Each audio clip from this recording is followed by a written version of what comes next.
Welcome to the World of Ability. You heard that right, World of Ability. We're here every Saturday from 1 to 3, and guess what? It's all about celebrating you, celebrating the ability in you. Where else can you go and do that? I like to say, where in the world can you go to celebrate you? This is your place. You are home here. This is the World of Ability podcast. We are the World of Ability Podcast Network, and we have lots and lots of groups, lots of shows, lots of friends who also are doing some podcasting, sharing their talents, sharing their wisdom, sharing with you. So, as you can see right here, if you have not yet subscribed, I'm going to ask you to go ahead and go do that now. We are on a mission to get our subscriptions to skyrocket over the course of 2026, and you can do that. It's really easy. You just click the button. Go to YouTube, find @Ability Network, click that subscribe button. If you want to be notified when we go live, you could also have that notifier turned on as well. But if you simply subscribe, it's not going to give you the notifier. You can actively do that, though, and turn the bell on, and then you'll always know when we go live, so you can tune in if you like. We have a lot going on right now. Do you know about Festivus? If you don't know about Festivus, then we haven't known each other for very long yet, I don't think, because Festivus, this has been ongoing for a really long time. If you know the Roscoff family and are unfamiliar with what I'm talking about with Festivus, then yeah, you haven't been around enough. I'm gonna actually give me a quick second here. I'm gonna pull up my screen so that I can share it with you. I've got two different places I want to go to share that, because we have, if you want to go directly to festivus.now.site, let's start there. I'm going to share my screen. And excuse me, I've been sneezing all morning, so I will hopefully not be doing that too much during the show. There we go, share my screen. Festivus is coming quick. You can always go to this website yourself. It is super easy to find. Festivus.now.site. I'm trying to make myself nice and small on here. There it is. Happy Festivus. Festivus for the rest of us. And yes, if you are familiar with Seinfeld, that is where the idea of the word Festivus came from. Let me just go through this real quick, and then I will backtrack and share with you a little bit more about what this all is. So we're 20 days. We are only 20 days away. It is always the first full weekend in February. You heard that right. The first full weekend. So whatever the first Friday in February is, that is when Festivus begins. So, actually, give me a quick second. I believe I gotta make sure I hit all my buttons here. I think I'm gonna stop sharing for just a quick second because I am pretty sure I forgot one. There we go. Okay, let me share that screen again. So here we go. It's always at our place. It is this year, February 6th, 7th, and 8th. You can always get updates by going to festivus.now.site. And it's got the countdown on there. We are 20 days away, which, oh my God, 20 days, that's it. So I've got a lot of work to do, that's why I'm saying, oh my gosh.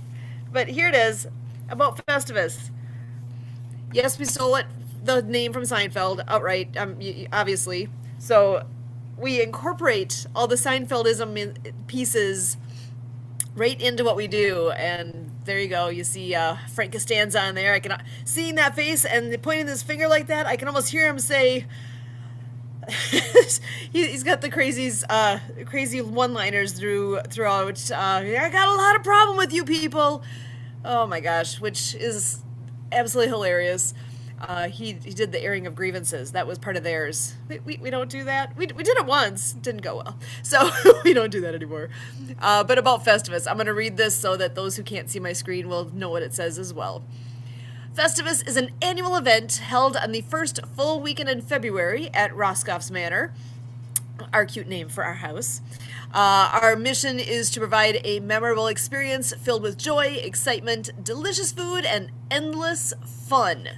With a diverse selection of interactive games, Festivus brings laughter and amusement to all attendees. Whether you're looking to create lasting memories with your family and friends, or simply want to immerse yourself in a festive atmosphere, Festivus is the ultimate event. Don't miss out on this unforgettable extravaganza.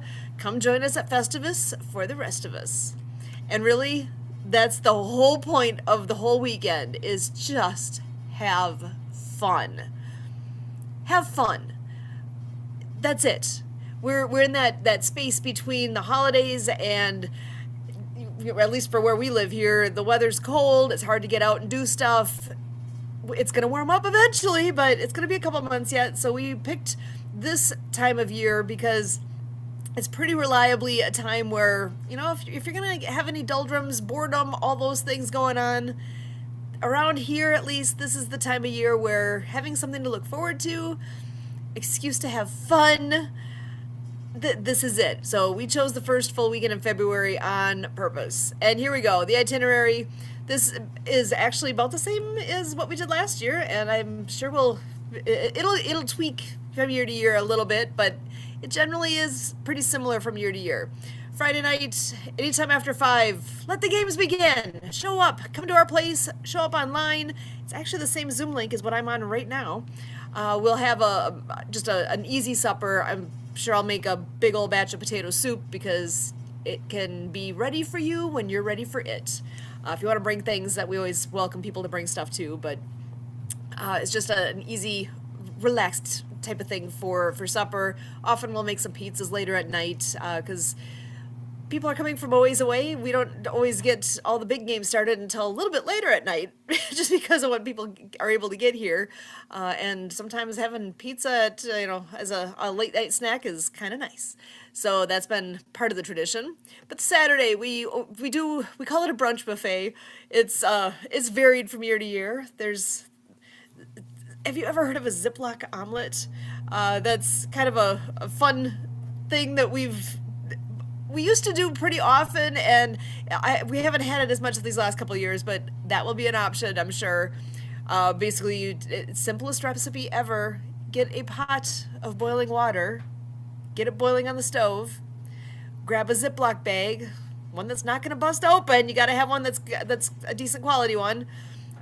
2 eggs, whatever toppings you like on your omelet, put it right in the bag with those eggs, squish it all up so it's all mixed together. Drop it in the boiling water. Now this is the magic part. I have it written down somewhere. I haven't done it in a while. I believe it's for 11 minutes. I don't know. Google that one. Find out for sure what the magic time is, because it really does work. 2 eggs with whatever toppings you want for the time that it says. Your baggie literally sits in that boiling water. When you pull it out and you open your Ziploc bag up, roll it out onto your plate. It is the most delicious, moist, lovely omelet that you can imagine. It's delicious. So that's one that we've done on and off over the years. I've been considering if I'm going to do my big brunch casserole this year, perhaps. Haven't committed to that. It depends on how my timing's going when I get closer to the day, because it does take a little bit of prep time. But pancakes, waffles, you name it. We love doing big breakfast kind of things. One of our friends is very big on maple syrup, real maple syrup. So we always got to see what we can do to get that sweet tooth in place for that too. So anyway, we'll do brunch, and also people are getting here at different times throughout the morning. So it's just a nice way as everybody's getting here and getting going. You can always grab something to eat right away. 12 o'clock shakedown. And that I always do at 12 o'clock noon, every day, literally, every day of the year, 12 o'clock shakedown, like literally 365 days a year. So that is not optional. We always have 12 o'clock shakedown. That'll be at noon. And then scavenger hunt. I'll dive into that a bit more, perhaps. I'm actually going to just check my screen here to make sure I am not missing anyone, because we are expecting a few friends to be joining us here today, so I'll have to listen for the doorbell sound here. But scavenger hunt, we divvy up everybody into teams. we get a list of things to go take pictures with. It's basically a list of topics. Some of them are kind of specific, some of them are super vague. It's all about how creative is your team going to be with what kind of a fun picture can you take that's about that theme, and then everybody sends in the pictures. I basically give them my Google Voice number so that they can text their pictures in, because these days anyway, everybody just takes the pictures from their phones. So super easy to just send it to me by text. Since it's going to my Google Voice number, it's already on my computer. So I just drag and drop all these pictures into a big like PowerPoint kind of a situation. And then after supper, you'll see later down here, it says, once everybody's back, we'll do a big potluck supper. And while everybody's eating, I'm putting that PowerPoint together. But then we will do the hunt picture judging. So all those pictures that were turned in, the idea there is, say we have 4 teams. So we have it up to 4 pictures for a theme. We'll, in a random order, have those 4 pictures come up on the big screen so everybody can take a look, and then everybody votes which is their favorite picture of all of them. And no, you cannot vote for your own picture. You have to vote for somebody else's. So it really is a lot of fun, and there's typically 20-ish different topics. So it's about an hour or so to go through and do all the judging, and then at the end we add it all up and see who is the big winner of the year. So it's all, we do it for pride, people. It's a lot of fun. And really everybody has a good time. You might end up with all people you know. You might have somebody that's a new friend. Every year's a little different. It just depends on who ends up coming. And you don't have to be here to do it. That's something too that on Zoom, we're going to have the Zoom open all weekend. So if you are at a distance and want to participate, we can put you in a breakout room with a team, and you can figure out pictures with where you are. And then your picture, you'll be on your screen. You can just take a screenshot of what's going on your screen there, and you'll have pictures that you can turn in too. So don't count yourself out because you're not here in person. You can absolutely do it from wherever you are. So as I scroll forward here, we've got to figure out details yet with Alana's party, but games, and more games. Sunday again, we'll do a brunch buffet shakedown, and then Sunday's just a game day. So as always, we have what we're doing right now, World of Ability podcast, and more on here. So let me go ahead and stop sharing my screen for just a moment here. I do have Jim joining us. I am so happy that you are here. We are live with World of Ability podcast right now, and we've got a new friend that is here. Yes, you do. Can you hear me?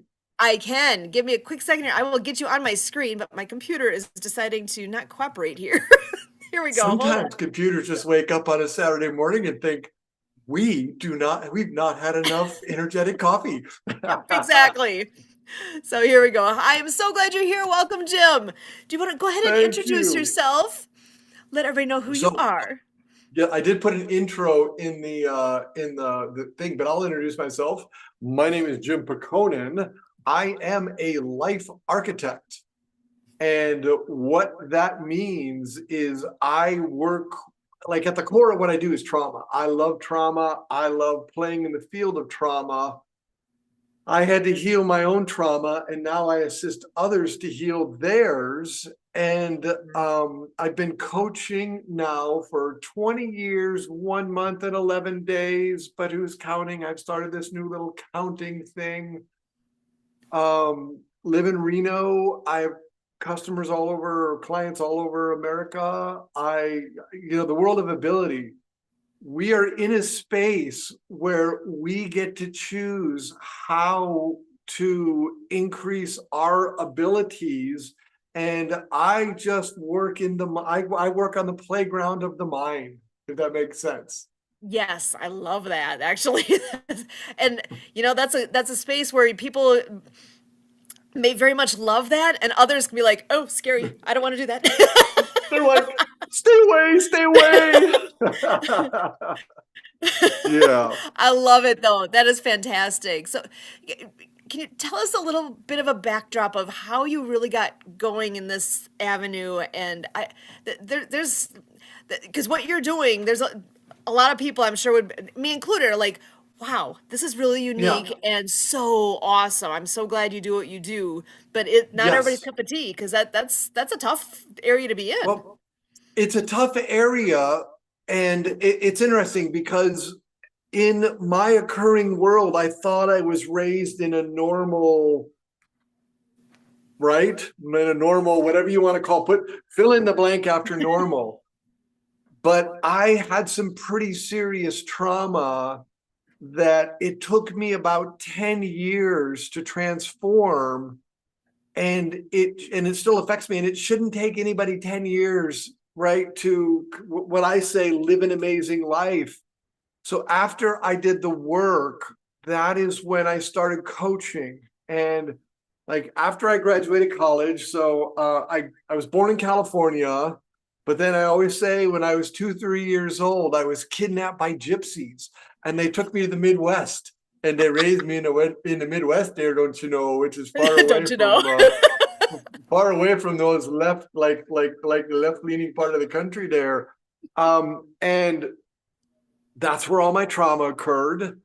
I often say I'm blessed to have my trauma, because if I had not had the traumatic things that occurred, I would be a veterinarian in the state of Iowa with 4 kids, and the youngest would have now graduated probably from Iowa State University or the University of Iowa, and the oldest I would have grandkids.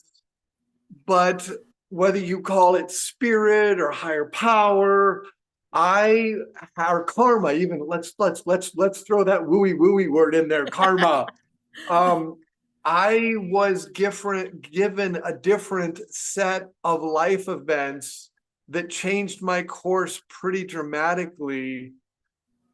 And now I want to assist people to create an amazing life. 20 years experience as a coach is a lot.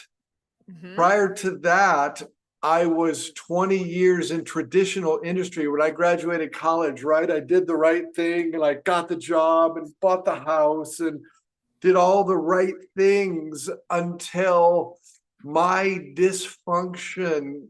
It's interesting because I had such levels of success, but the dysfunction that was happening in my mind, I would literally have to move every 3 years because of this deep innate fear as a result of the trauma and the stories I created in my mind around the trauma. I would have to move so people wouldn't figure out who I was. And you got to get the story of who I was just lived in my mind. I've talked to people from my past, and they're just like we never understood why all of a sudden you were there doing great at the job, and then all of a sudden something happened and boom, you were gone, right? I went from Mhm. Iowa to Illinois. I really wanted to move up to Wisconsin. I had the opportunity to go to Madison at a transfer and work at the same place as my best friend at the time. And the company I was working for said no.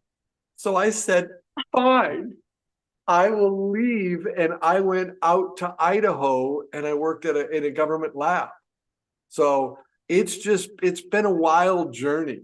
And last year was a pretty profound year because I had a near-death experience, which Oh, wow. if you've never had a near-death experience, don't do it. Just don't do it. Not recommended. Not recommended. Not recommended. And I've also gone through cancer. Also not recommended. Ooh, wow. I survived both of them, and I grow in the space of the pain. And as opposed to marinating in my misery and just becoming a miserable human, right? Sitting in the crock pot of misery, basting myself, oh, I choose to live a very empowered life. And those that I work with also get a empowered life. And my focus right now as a result of the near-death experience is working with men. Ideally late teens to early 30s, but I'll also work with older men, and I'll work with women if it works. Hmm. Since I play in the field of trauma, I think the lady, like years ago, what, like over 80% of the women have had physical, emotional, or sexual trauma. Well, it's a Probably big number. it is a big number, right? But it's between 50 and 60% for men. So it's like we have a lot of trauma in our society. And oftentimes the trauma that's done to women are done by men. So it's hard for them to trust. So Yeah. as you And can see, it's probably hard to believe that I'm an introvert. okay, well, I can relate because I'm a natural introvert myself, and being on here and doing all this, that took some time. That it, Yeah, but it's been amazing. It's a journey, right? It's a growth journey, and you it discover a lot along the way. yeah, and ability, each one of us has the ability to be such an incredible spiritual being in this human. I always say human, right? Human, and if we ever get to the story of my therapy dog, I'll explain why. But each human so has the ability to live an incredible life, and the only thing that stops us is our mind and our experiences. That alone, that statement is life changing for people to understand that. It's all Yeah. in here. Well, it So, is, right? And I yeah. usually have to work with a client for about a month before I say this, but I'll get to the point and I'll tell them, I'll say, hey, I'll say, there is no out there. Everything in life happens in here. And the Yeah. deeper you understand that, the more amazingness and happiness and incredibleness. And then it's like a ripple in a pond, and people near you are going, hey, here we go. Ready? Because I like when we were talking yesterday, there was the Eno and Toivo jokes. It's like, hey there, why are you so happy now? Like, what's going down? Like, everything in the world is crazy and you're happy. What's wrong with you? I want some of your drugs, and well, I'm not on drugs.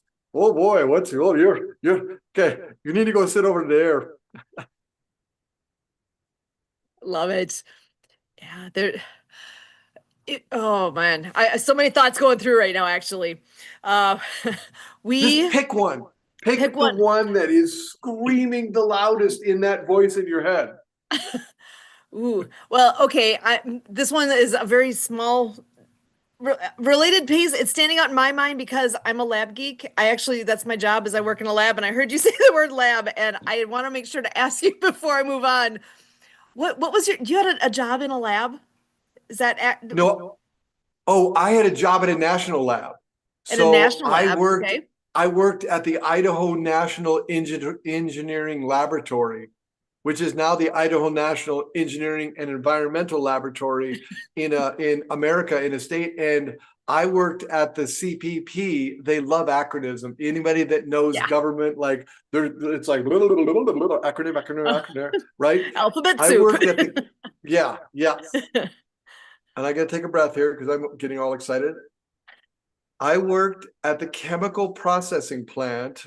I was the cognizant FPE, the cognizant fire protection engineer. So I was responsible for all the life safety for 13 acres inside of a government secured fence and 3+ acres outside of the secured fence. And the facility was in the middle of the desert. Oh, Every morning we jumped on the big yellow sleeping bag, which was a bus. So every day we jumped on the bus. I jumped on the bus at 6:36 in the morning. I would get back at 5:45 in the evening, and we were bussed out. I had a security clearance. I had the little badge. We called it the big yellow sleeping bag because you would basically get in and sleep. And after a while, there's people that you want to sleep with, and there's those that you don't. yeah. And one of the most incredible ladies that I met, we'd often sleep together. And the first of one year, she had got her husband had a T-shirt printed up that said, "I slept with more than 500 people last year." So yeah. Awesome. So yeah, so from a tech geek perspective, I worked in the middle of the desert. The Navy, as you know, the United States, the nuclear subs have these very specialized fuel rods that run their nuclear reactor. When they got to a specific point of depletion, they would send the rods to us. We would put them in a big vat of acid that would dissolve everything. And then we had a special process to calcine the waste as a waste. And we put it in, and I'm not, there's so much that was national security not, but we put it in deep holes in the ground that had super thick concrete. And after a specific number of years, everything gets to a level of equilibrium.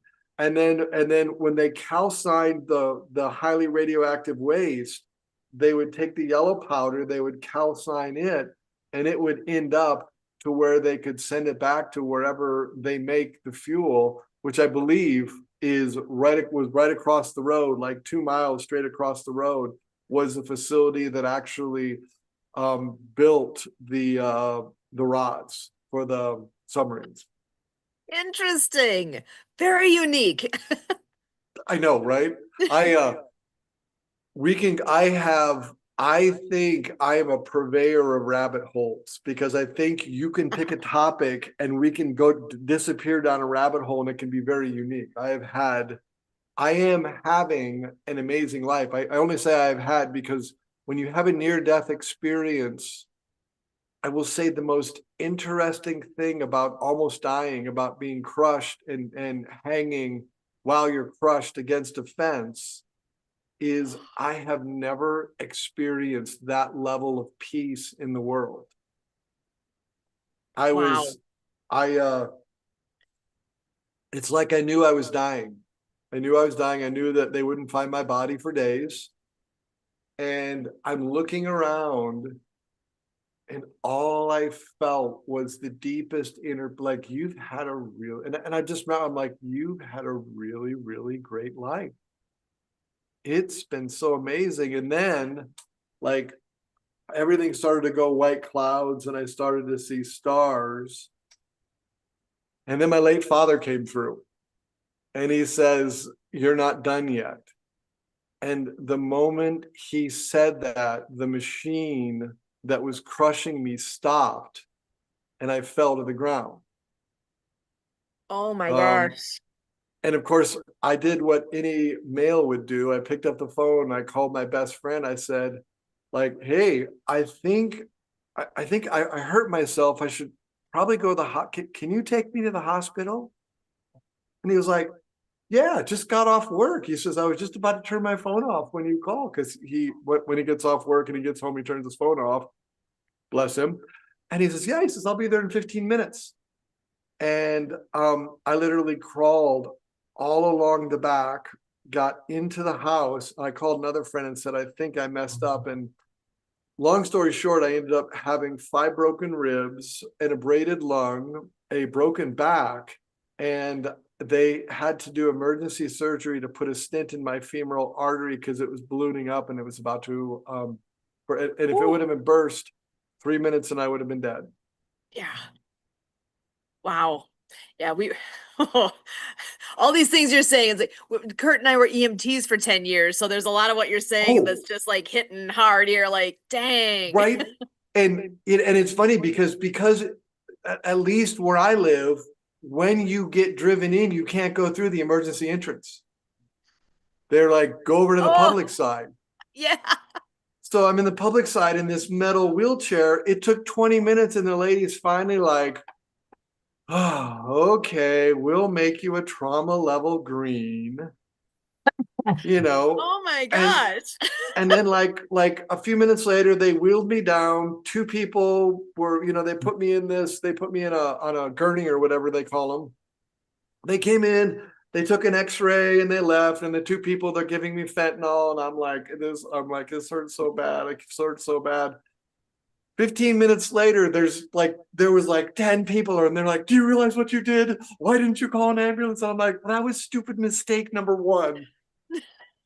And that was the beginning of 6 days in the ICU. Wow. Wow. I know. That's we go through things for a reason. I don't know. It's like, why do we have to go through such pain and such, trauma? Let you hear the word you Right. used earlier. Why? I don't know why, but there's Yeah. reason, and you're able to be here today, and I'm so grateful that you're here and able to share. Oh, I don't. I'm want to learn more. I want to hear more. I know I see we've got Marc Isaac Potter's joining us as well. I'd love to have him join our conversation here Yay, too. we got another person in the room. Oh yeah, Marc, how you doing? Hanging in there. Hello, Marc. Yeah, I'm hanging in there. Things are okay. Sorry that happened to you, Jim. I'm not. Okay. I'm like, it's interesting. And I don't say that flippantly. I say that because that was obviously I wasn't listening to life experiences telling me I needed to have a mind shift. And this is the second time in 13 years. The first time was when they discovered cancer, and that was an incredible mind shift. And the second time was nearly dying. And I thought the removal of an organ and a tumor was painful. Yeah. Wow. Oh boy. Marc, you want to introduce yourself? Let them know who you are too. Yeah, sure. Marc Potter. I'm a podcaster. I'm a writer, mostly poetry and short stories. Just generally an old guy who does life. And Sue and Kurt have taken me under their wing so I could wash the underside of their wing. I don't know. Sometimes the breeze is better on the underside than the open Yeah, side. yeah, I've heard that. Yeah. So I usually just come on and make laughs. I tried having people on, but as You brought guests. some amazing people in here. Did Dean Carter get in touch with you, Sue? If he did, I missed it. I've not noticed any contact. Anyway, I'm gonna make a note here. I'll look. she's wonderful. Okay. She'll eventually connect with you. She's a dean of one of the colleges of Bowling Green State where I went to school. Nice. Very wise young lady, and thought I'd connect y'all. So Excellent. So Jim, what does a life architect do? Do I dare ask? Oh, I don't. You may not dare, but we're gonna take it on here. A life You've architect. never been asked this question before, I know. Not in the last 3 minutes, 4 minutes. A life architect. So I am a trained and certified life coach, Okay. but I deal with trauma, and most of my work has been understanding how we create this experience of life. And the deeper you understand not only how you create the experience of life, but along the way, we learn how to process the traumas, the dramas, the situations that tend to create stops from us moving forward. The deeper you understand that, you can actually design and build an incredible life, knowing those traumas and the dramas happen, and they're going to pop up every now and then like a little puppet to go, and you can say, you scared me once. You had me do a lot of behaviors, but no, not anymore. Nope, go away. And it's almost like if you think about the old Bugs Bunnies, you remember that one Bugs Bunny cartoon where there was that monster that grew, he went from really little to really big to really little again? Ugh. That's the fears and the dark sides of our mind. I know for all of Okay. us that knew who Bugs Bunny was, we get that. They're like, what? Some people are like, a bug? What's a bug bunny? Wow, that's a great Well, description. I that's like that. just So- fascinating. Okay. All right. Yeah. I'm trying to tone down the jokes because I feel like on here people are only going to know me for my fake witticisms, and I would Oh, rather they knew me for a few other things too. I that makes don't sense. know what those things are yet, but But we can discover them. Can I tell you my best clean joke ever? The one that I remember throughout my entire life? sure. What's invisible and smells like carrots? I have no idea. Bunny farts. Oh, jeez. Well, I heard Love on the that. news. I heard on the news this morning that the man who fell off that four-story nightclub in Germany was not a bouncer, they said. Oh, Oh, woo. see, that reminds me of the three worst jokes in the world, which are kind of in league, but so maybe I'll try one, and if I get a don't do any more. And these are really bad. So the clown and the little girl are standing on the edge of the dark forest, and the little girl looks up and says, "I'm scared." And the clown says, "What are you scared about? I have to walk out of here alone. Oh, Say that yeah. last part again. Yes. I have Tell to it walk again. out of here Tell it again, alone." Jim. Tell it again, Jim. Oh, that's dark. Right? Like kind of like the one where this guy is driving and he picks up a hitchhiker.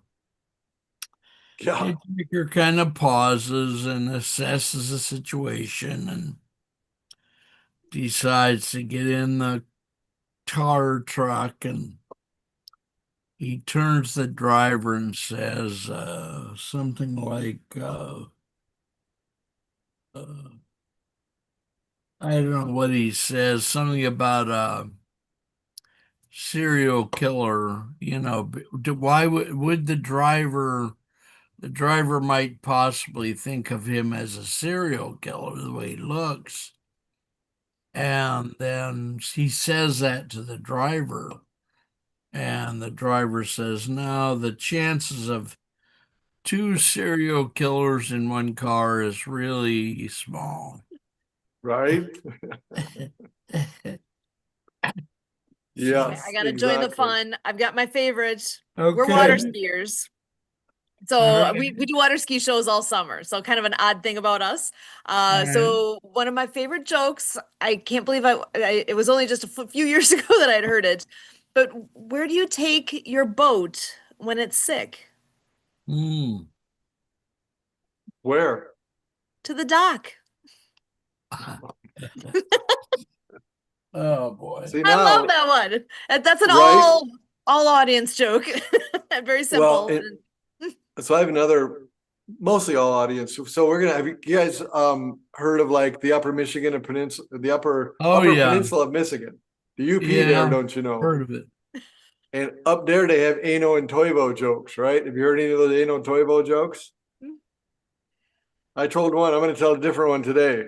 So it was like hunting season there, and Ano and Toivo, they're out hunting, and like all of a sudden they bag a big buck, and it's huge. It's so big. So it's like they're like, oh my gosh, we're about 2 hours from the truck there. It's like we better start dragging this baby back. So they start dragging it back, and about an hour into it, they meet the ranger there, and the ranger says, "Hey boys," he says, "that's a nice buck you scored there." He says, "I got to tell you though," he says, "you're dragging it the wrong way." He says, "You're mussing all its fur up." He says, "You got to drag it the other way." Ano and Toivo look at each other and they go, okay, like that actually makes some sense. So they start dragging it the other way.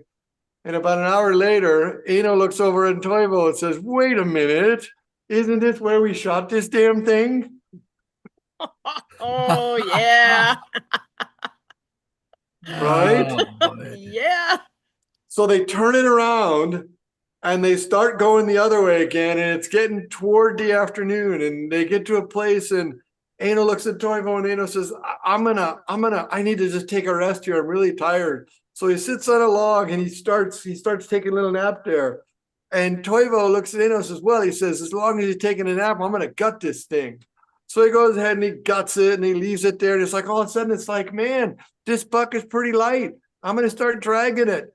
So he starts dragging it, and 5-10 minutes later, he hears all this hooping and hollering and yelling and screaming. And all of a sudden, Ano comes up. He says, "Oh my God!" He says, "You wouldn't believe this." He says, "I was on that stump there, and I was taking a little bit of a nap, and it looked like I crapped all my guts out." He says, "But by the grace of God and the big stick, I got it all back in."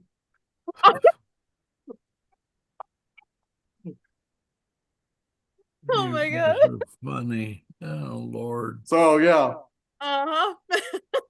Oh, boy. Jokes. A lot of good jokes in the world. right. Yeah, And a Laughing lot is of good good. dad jokes, too. there is such a power in humor. Yeah. When I led workshops in recovery centers, I would use sometimes the dark humor, but I would use humor. And I have to tell you, you can get away with pretty much anything if you Yeah. can wrap it around, wrap it. If somebody would say something they did, and I'm like, well, that's the like dumbest thing you ever did there, wasn't it? Or maybe not. And it's, if you get laughter, not only do you get an acceptance in the room, but then the person who's sharing, it's like, it's okay. I can be vulnerable. I can share. I can be incredible. Yeah. I Well, love I that. think it You're was right. Yeah. Sue. I think it was Sue last week that told the joke where it may not have been, but it might have been, where she said, if two blind people have a baby, who's going to watch it? That's Right. that was not me that said that. I don't think I missed that one. But I see what you're that is saying. good. Yeah. Uh, Wow. you guys are great. So, yeah, anything else you want to know about me? Grew up in Ohio. Mhm.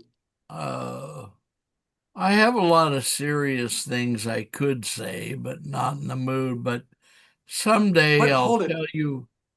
I'll tell you all about having volunteered for the Black Panthers. That was that was Oh, interesting. yeah, I Yeah. want to hear that one. I want to hear that one now. You just can't like hook us in there, and it's like, oh, we'll talk about the Black Panthers there next week. Yeah, and then walk away. Yeah. I know. You guys have probably neither one of you ever even heard of the Black Panthers Oh before. Hold yeah. it. I Yes. Anyway, realized that Sue is the baby in the group. She's the young one in the group. Not But sure you're I, kind accurate. sir, am a seasoned citizen. hmm. I know who the Black Panthers are. Tell me more.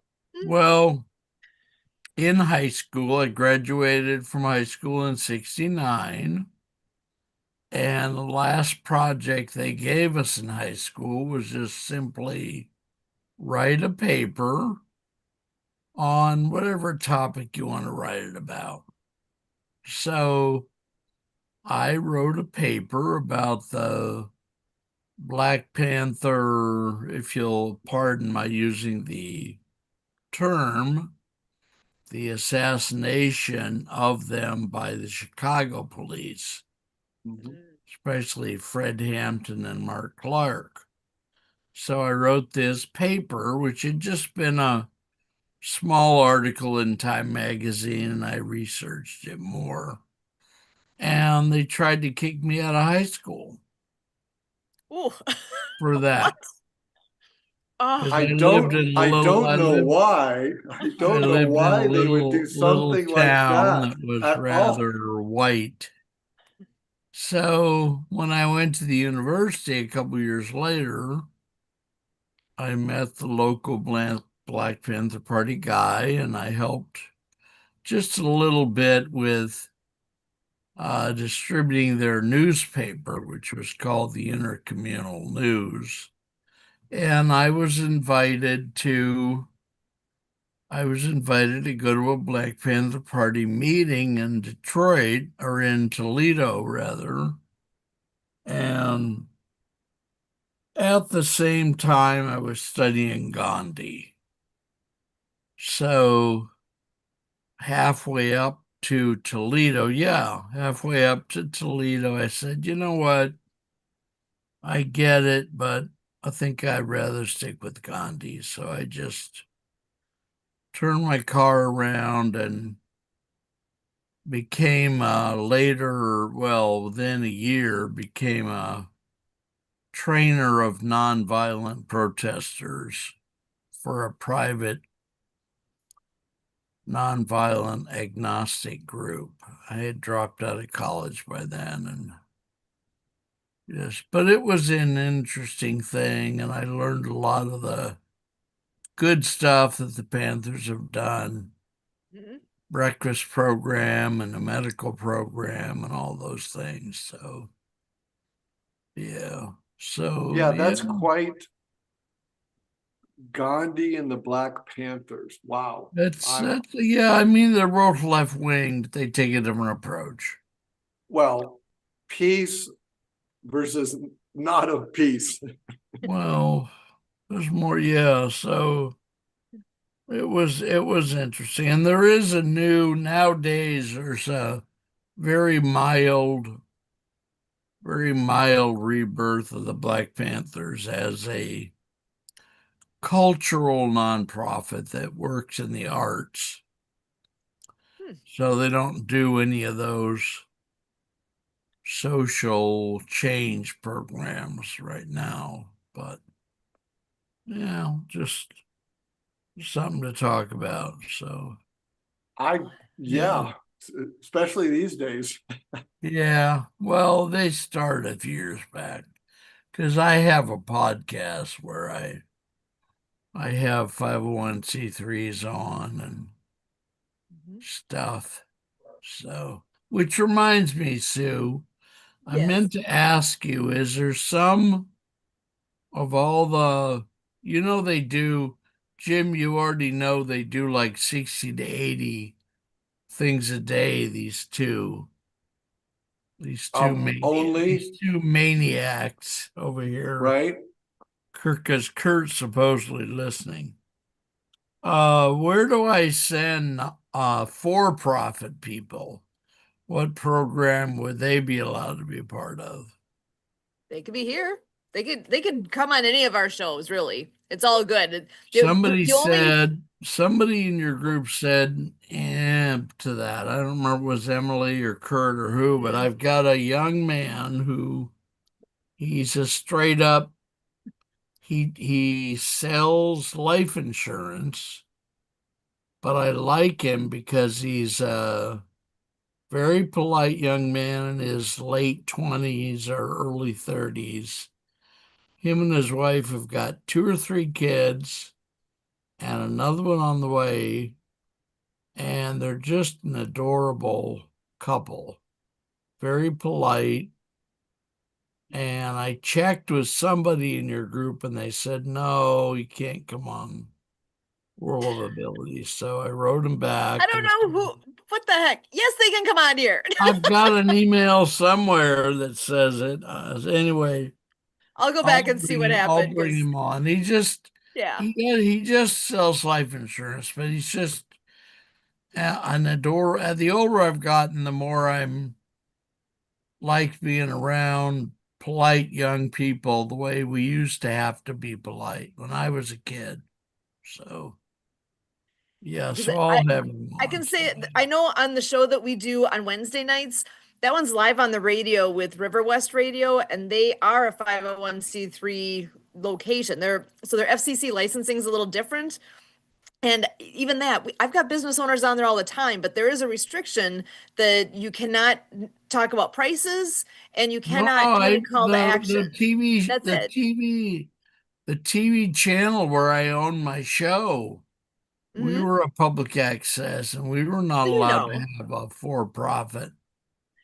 All Yeah. the 20 years I was there, everybody had to be a 501c3.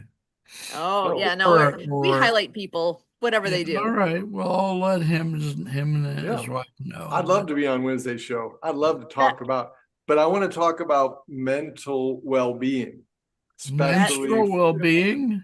I'm for out of here. males. Oh, God.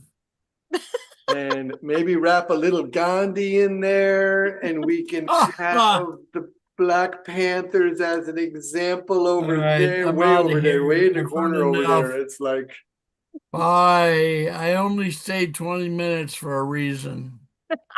You're all Bye. good. So good to see you, Mark. Thanks for joining All us. right. Thank you. bye, Mark. Bye. Bye-bye. It's Okay. funny. Yeah. Black Panthers. I, Ironically, I'm, earlier today that came up, which oh, is did really it weird. really? Because we do Shakedown at noon every day, which is it's 15 minutes of music in motion, and then after that we go through all the weird national holiday kind of things and notable birthdays in history on this day. And I actually pulled it back up because I'm like, there was something about Black Panthers today. So in the section of memorable events for January the 17th, in 1969, Black Panther Party members Butchie Carter and John Huggins are killed during a meeting at the UCLA campus. Like, how did Black Panthers come up this many times in one day? That's just Twice. yeah. And Black Panthers and Gandhi. Like, That's holy. wow. You know, Mark has Mama an said that. interesting story. Mama Always. said that there'd be days like this. Yep. It's one of them. It's one of them. Oh, I love it. Oh my yeah. goodness. So what else is on your mind? Because I am a storyteller. Oh my gosh, I love that. Well, okay. Interesting you say that right now because we have another Oh. friend that just is popping in here. Yay! So, Treena, the what I think is awesome is Jim just said he's a storyteller, but you're a storyteller of a different type. She's laughing. Uh-oh. Tell him why My you're tails aren't chuckling. tall tails. Oh, say that again. My tails aren't tall tails. Is that I missed the original? So I actually. Hey, I'm not saying my tails are tall tails. Oh, okay, good. Okay. They could be No, short tails. Oh, okay. Well, we've got a friend, another friend that'll be joining us soon. Actually, she's coming in right now. Marianne of Waikiki actually has written 4 books, and one of them is this Underwater Acts of Kindness. And Trina's been coming in and reading a chapter each weekend of the book. So when you said So it's funny.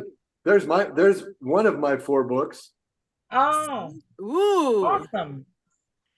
Nice Sounds cover. to wisdom. Okay, See, I want to know more. Wounds to Wisdom: The Art of Healing Trauma. Oh, Nice. interesting. Yes. Love it. Marianne, I see you're popped in here. I'm going to go ahead and hand it over to you for a moment because I know that's one of a new tradition we have here as that we're into this new year is reading one of the chapters. They're wonderful chapters on here. They're not very long and they're fun. It's a great way to get word out of what this all is. Marianne, why don't you come on in and tell us just a little bit more? If you want to introduce yourself, and then actually before we read the story, I should have Jim introduce himself to you guys as well. But Marianne, why don't you go ahead here? Well, aloha and hola. I'm Marianne of Waikiki. It's my sign language name and my book author name. And Cynthia, who's deaf, may be joining us again today. So I'm going to be a limited signing. There's my hand. But I'm the author and Apple game developer of the Acts of Kindness series featuring 200 folk man as puppets. And the books are written for animation movies with sign language characters and a soundtrack by Lucy Lynch and The Perfect Wave. Actually, Sue has a video that can play the book trailer that will explain it a little bit more. Now we're going to add a little bit more, Sue. We're going to add, after we get to reading this chapter, we're going to show the YouTube Kids video of Dr. Fingers teaching the ASL ABC finger spelling alphabet. This is the chapter where we start learning the ABC ASL finger spelling alphabet when Noah, the hard of hearing whale, starts meeting Dr. Fingers, the finger spelling hermit crab, after he's injured by a speedboat named Bad Karma and loses his hearing. And he wants to know why all this garbage is happening. And he's in the shipping clinic, rehabilitation, what we call a rehab reclab clinic. And it's more fun, Sue. You're going to have a lot of fun with this one, too. And so if you could be kind to actually show the book trailer that we've created 4 book trailers now for the Acts of Kindness series, Jim. The first book, again, is Underwater Acts of Kindness for Ocean Cleanup. My second book is Rabbit Acts of Kindness, No Bully for anti-bullying, featuring Harry the hard of hearing rabbit, Eve the finger spelling bumblebee, and Chelsea the courageous sign language chicken. Again, they all now have 4 YouTube book trailer videos to learn the ASL alphabet on YouTube Kids. And we thank so much to Trevor Gibbs, who's the ADA web detective, who makes sure websites are ADA compliant, help me upload them.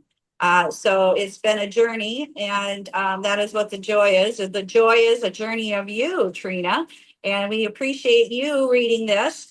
And the third book is for climate change, called Cool Acts of Kindness for Climate Change, and that's dedicated to Leon McLaughlin Clean Water Foundation, who we hope to join us at the end of this.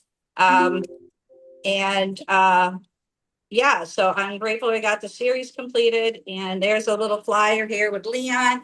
He is bringing water units worldwide to schools and hospitals, and we're partnering together. A year and a half ago, I won the Awesome Grant Foundation Award, $1,000. We gifted the Hawaii School for the Deaf and Blind a water unit value of $150, as well as the books for October Anti-Bullying Month. So we want to multiply the acts of kindness around the world. And the good news is that all classroom teachers in the United States of America can request copies of the books from donorschoose.org. That's donorschoose.org. Again, I was able to create 4 amazing book trailers that are getting great feedback from everybody. And now we just need to get the funding to bring them to animation movies. We're also being recognized by On the Mark TV, and also as well as nonprofit TV with Dr. Anthony Sorelli, who is now showcasing the book trailers in Denny's restaurants in Texas.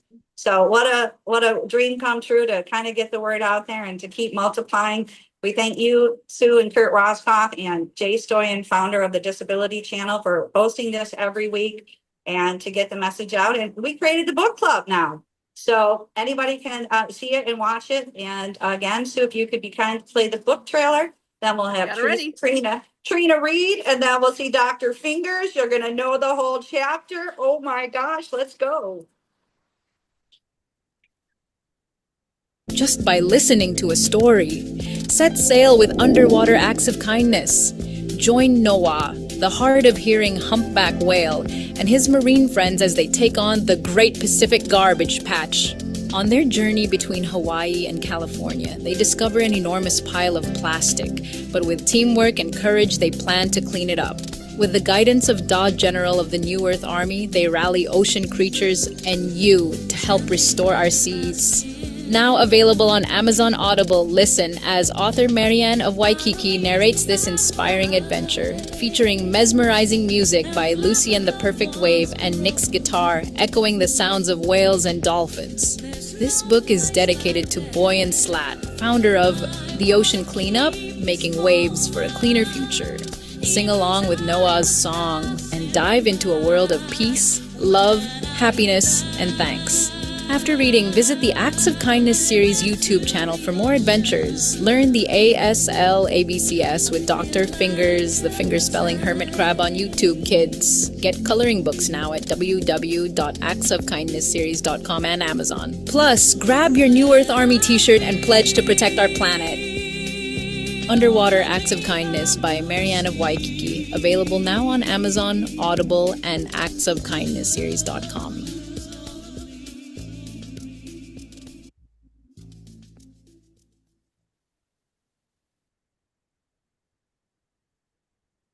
Excellent.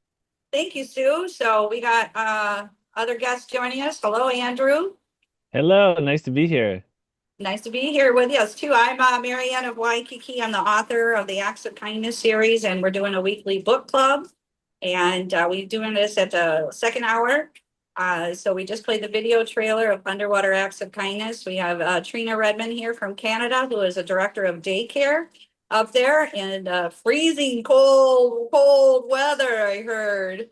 And she's going there to the schools and sharing these books, sharing a book with the students up there, the little kindergartners. And but the book is for all ages of the heart. And so we'll be learning the ASL fingerspelling alphabet after this. I know you just joined us, but we want to move forward with Treena here to read chapter the ship-shaped clinic. So take it away, Treena, and we'll introduce you. You want to introduce yourself first, Treena? What you're doing up in Canada? Well, I'm an EA in a school in Sucre, Saskatchewan. We've had some freezing temperatures. I'm not a winter fan, so this has been a little bit trying for me, but I'll stay indoors as much as I can. Those recesses are what's getting me. Now it's the weekend and I can stay indoors. Anyways, I was a former director of daycare and on board of directors and a couple of other different things, and family support work at Envision Counseling Center here in Saskatchewan as well. So I met Marianne on a nice little winter getaway in San Carlos, Mexico, and we connected and she put me on the podcast, and I've kind of been back and forth in and out since then. That was what, February, Marianne, probably? Anyways. Yeah. And now I'm reading chapter by chapter, if I can make it, of her awesome book. So this is chapter 5 of Underwater Acts of Kindness, featuring Dr. Fingers, and holding it up for me doesn't work, so I'm just going to read it like this. Okay, so here's where we go. It's a miracle he's still breathing, says Beta as she carefully tends to a deep gash in the side of Noah's head. By gently wrapping the wound in seaweed, she manages to stop the bleeding. Noah, can you hear me? It's Splash. I'm here with your mother and father. Please say something. For several hours, Splash repeats these words, hoping for any response.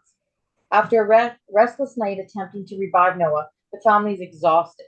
Finally, at the break of dawn, Noah slowly opens his eyes. Noah, son, you're awake and you're alive, Alpha shouts. They're all ecstatic about his progress, but puzzled when Noah doesn't respond to any of them. Word of Noah's condition spreads quickly among their aquatic friends, and by sunrise, a large crowd has gathered. Make way, everybody, make way, says Shaka the shark as he breaks through the group of onlookers. The esteemed hermit crab, Dr. Fingers, is here to examine Noah. Dr. Fingers is the founder of the world-famous Rehab Crab Clinic. He takes out his medical devices, which he keeps tucked under his shell, and with a flashlight, the doctor examines Noah's eyes, ears, blowhole, and throat. Everyone eagerly awaits his prognosis. He's going to be all right, Dr. Fingers assures the founder, but I'm afraid he's lost his hearing and perhaps his ability to vocalize. This news is very troubling. Without his hearing, how will Noah communicate or even find food? Splash cries out. And how will he navigate and keep up with the migration? Alpha asks. Isn't there something you can do, Doctor? Beta pleads. My rehabilitation clinic is about 10 miles from here, Dr. Fingers responds. It's located inside a hospital where we have an excellent speech therapist and a team of very talented specialists. You will have to bring Noah here. He will need to learn a new way to communicate, but it can be done. The doctor packs his things, then adds, I'm headed there right now. Perhaps if I hitched a ride from one of you, I could get there much faster. Alpha invites Dr. Fingers to climb aboard his back. The surrounding sea creatures create a flotilla, and several other whales join the caravan, helping to guide Noah to the hospital clinic. Flip and Flop move swiftly to the harbor to find Marianne of Waikiki and share the news with her. Beta turns to Splash and says, It's been a long night, my dear. And with you carrying our precious grandchild in your belly, it's vital that you get some rest. Are you sure you're up for this swim? I must stay by Noah's side. I'll keep sleep when I get there, I promise, Splash assures Beta. The two of them follow at a slower pace while Alpha and Dr. Fingers guide Noah and the flotilla on the journey to the clinic. Everything will be all right, my dear, Beta tells Splash, wrapping a comforting, reassuring fin around her. Noah's going to be just fine, she says. He's strong and he will recover. He has to. After a long swim, the ship-shaped hospital and clinic comes into view. Laying on its side at the bottom of the ocean, this old, abandoned, rusty ship has been turned into a makeshift community health center. The hospital is buzzing with activity, and a long line of patients waits to be admitted. When Noah finally reaches the front door, a prickly sea urchin tries to turn him away. Our rooms are filled to capacity. Besides, you're way too big to fit inside. Next, she groans. Dr. Fingers intervenes. Not to worry, there is room for everyone here. Noah can stay outside the doors. We'll monitor him from there. He snaps his crab claws together, and instantly a school of angelfish, the hospital's residential medical students, appears. Let's make our friend comfortable. Build him a room with a view if you could, Dr. Fingers requests. Instantly, the angelfish create a soft bed out of plankton and seaweed and decorate it with starfish and sand dollars. A beautiful waterfall cascades nearby. Make yourselves at home, Dr. Fingers tells Noah and Splash. I'll be back in the morning. Alpha and Beta agreed to stay nearby while Splash and Noah settle into their new surroundings.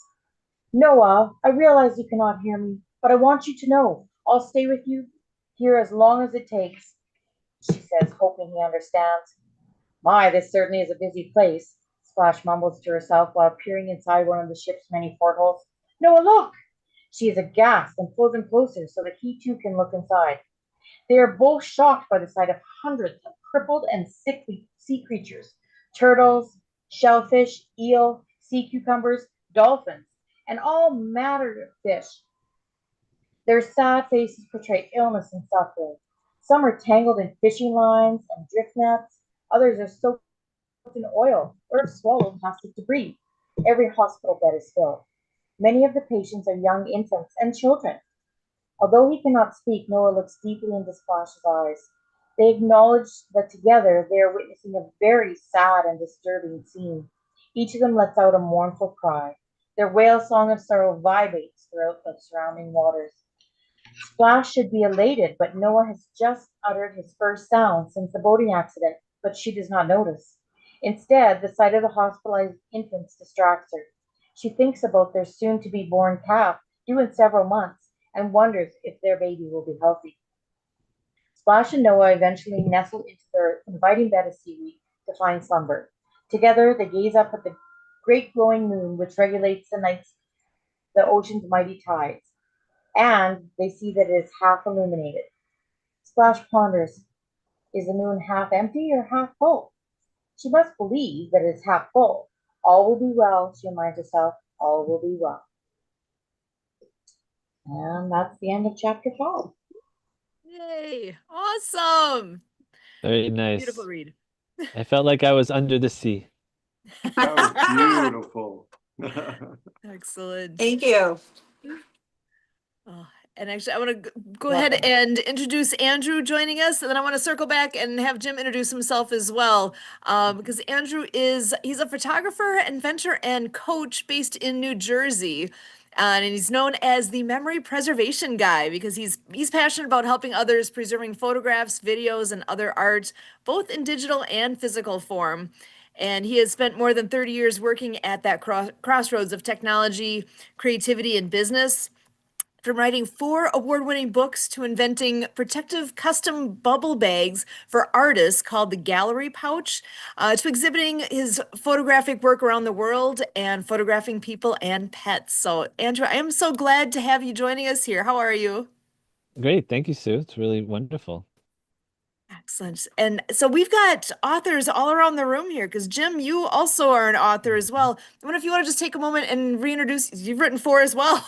My goodness. I love it. You guys, I see a theme here. Did I hear that right? So Marianne, Jim, and Andrew each have written 4 books. That's pretty Wow, wild. what are So the odds? yeah. So Jim, can you go ahead and just take a moment and introduce yourself to the crew here as well? Absolutely. My name is Jim Pehkonen. I am a life architect. What that is, it's a highly trained coach. I work in the field of trauma processing and having people understand how they create their experience called life. This book is called Wounds to Wisdom, The Art of Healing Trauma. This is what I do with people. And like I said, I got some other things also, but that's just a little bit about who I am. Excellent. And actually, Andrew, why don't you come on and just share a few more words here about if you want to share what your books are and a little more about what you all do as well. Sure, absolutely.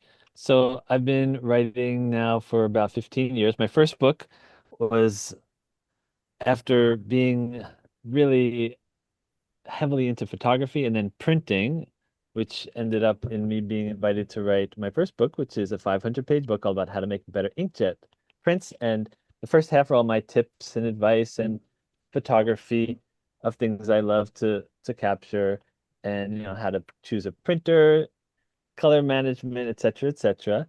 And then the other half are 14 people who I know and respect who provided their tips and advice, beautiful artwork. And so it came together really nicely. And this ended up becoming very helpful for me as I did more teaching, got more consulting clients, et cetera. So that was my first book. And then I have another book, which isn't here, but I have my other two. It's about how to take better pictures of dogs and cats. And then I have another one, That's which is how huge. to That's Just say we have a dog. I have a terrible time taking pictures of our dog. I can never get good ones. Okay. Well, I'm happy to we'll talk to you about that. And then I have another one which takes pictures of all kinds of things, from sunflowers to amusement park rides. And then another one, which is my most recent, which is a coffee table book which features pictures of dogs that I've photographed over the years with funny sayings that dogs might say if they were philosophers. For example, dress too sexy for your leash. Love it. So those are my books, and I just love to take pictures of just about anything in the world around me.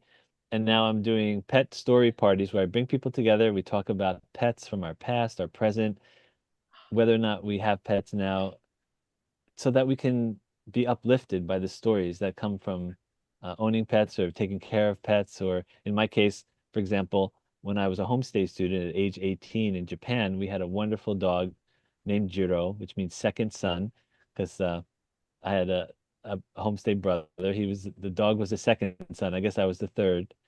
And Jiro was like my entree into the neighborhood because I would walk Jiro and be able to have, little conversations with the neighborhood kids. So I have so many special memories of pets over the years. Awesome. Man, Well, I love actually, that. yeah. I Go will say ahead. after I survived Thank you. cancer, I got a therapy dog. And she had her own Facebook page. So I love what you're doing. So, and I'm actually you. I need to take my dog for a walk before I have my afternoon activity. So I'm gonna excuse myself. I love the book. Thank you for having me on. And you will see me in the future. Thank you so much. Awesome. Excellent. I look forward to talking with you more, Jim. Thank you, Jim. Okay. Nice to meet you. Thank you. Nice meeting you, Jim. Oh, FYI, my grandmother was deaf, so I know a little bit about sign language. Wow, Awesome. that's wonderful. Very Thank you. Excellent. Thank you, Jim. Have a good You day. bet. You too. And actually, and I see we do have Cynthia joining us as well. I'm going to go ahead and bring her in as well. Hi, Hello. Cynthia.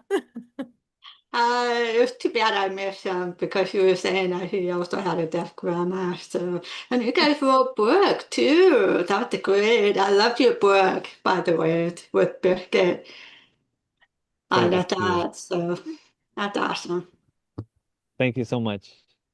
You're welcome. Well, I should ask the question, Andrew, where can people buy your book? Is that on Amazon or where's your outlet? Amazon.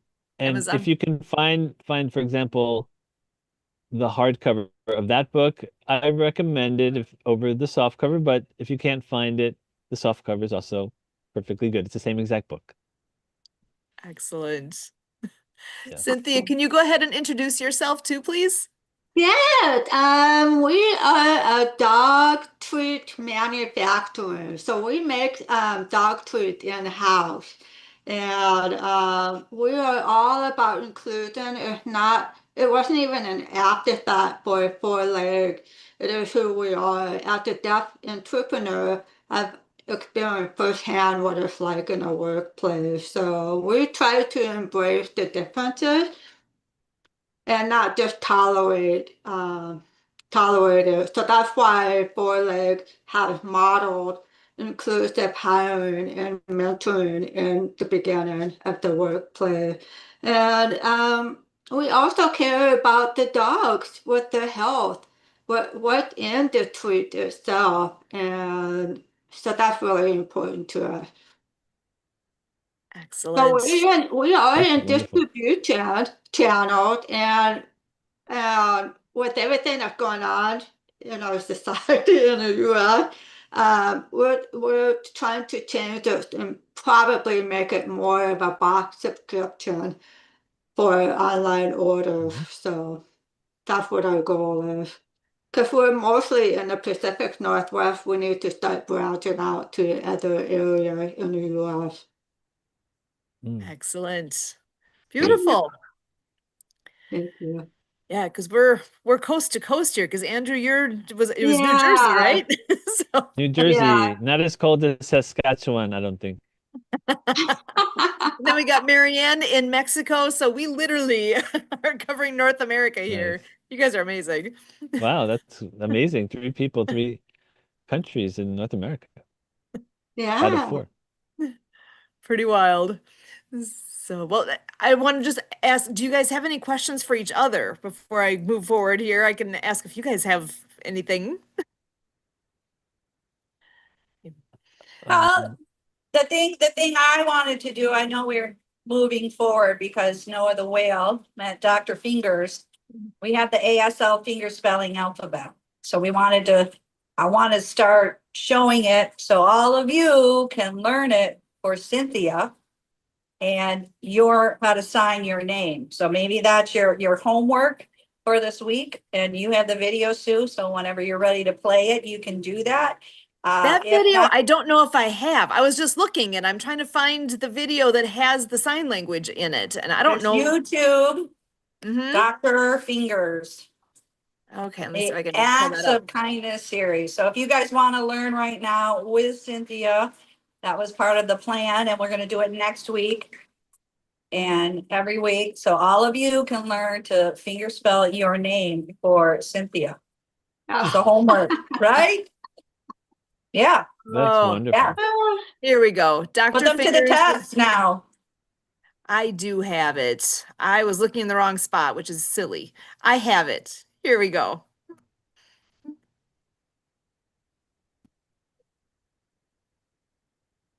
And make this nice and big on my screen.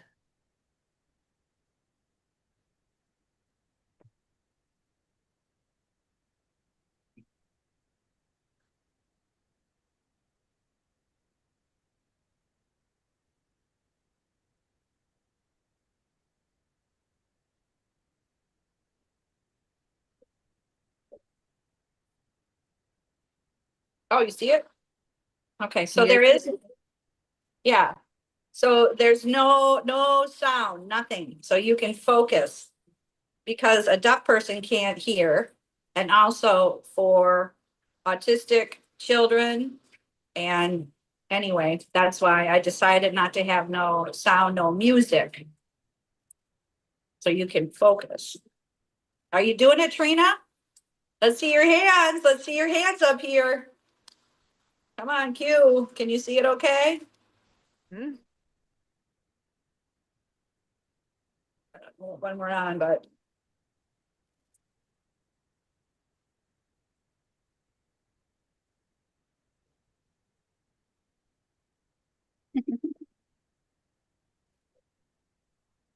yes.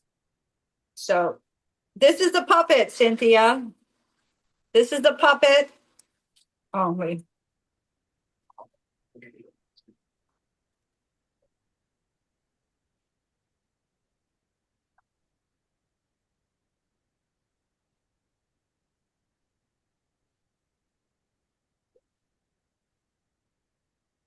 Yay! So this is a deaf clap. This is a deaf Nice. clap because they can't hear. So when you go like this is applause.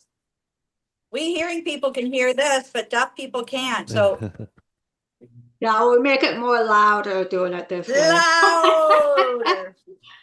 I know a lot of people ask why we prefer signing and video rather than closed caption. A lot of deaf people's language is ASL is different than English. And so they're more perception in the language with their eyes. And it would be the same if, they say, well, they should rely only on closed caption.